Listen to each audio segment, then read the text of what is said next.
Hey everyone, this is Kevin Rodriguez, film critic of iCritic.net. Thank you so much for joining me on my media channel. Today we are going to unbox the collector's edition of the Holdovers. Now some of you might look at this and say, collector's edition? This doesn't look like a collector's edition. It looks like a standard Blu-ray. Well, here's the thing. The way things are going at the moment, I think a standard edition in some ways is a collector's edition, because why buy it unless you want to collect it? Otherwise, stream it on Peacock, right? So, although this is a movie that is definitely great to own. It's one of Alexander Payne's best films, next to Sideways and Nebraska.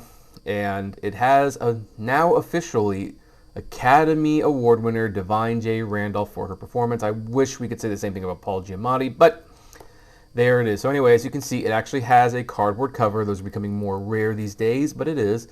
And you can see these images in the back, and look, bonus features, not a whole lot. When they say 1, 2, 3, and then more, it means there's probably like a fourth special feature. But I like the images they picked here. This is a pretty good, gives you a good clue on what the movie's about, although it's not going to be definitive. You take this off, and the images are the same, except a little smaller, and you get more information there.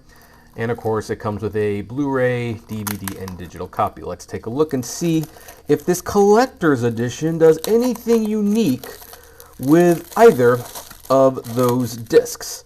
Now, of course, first thing we got to take the digital code out, because I am going to be using that for my own collection. And, well, not a whole lot different. Now, I will say I am glad that they made all of this red, you know, to match with the logo, but otherwise it looks pretty standard.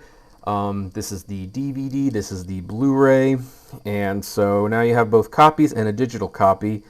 No behind artwork, just a typical release. So there you go. Now, before we leave, because some people might ask if this is worth getting, I do want to mention, and I think I just tapped the mic, sorry about that, that overseas there is a 4K release of this movie. Now, it has been rumored, not confirmed, but rumored that a 4K release is in the works for America. So, here's the thing. I'm kind of the guinea pig. I bought it for the movie and the digital code. If the 4K comes out, I will replace that copy, and then, by the way, you guys will get a chance to get a digital copy of this movie as well.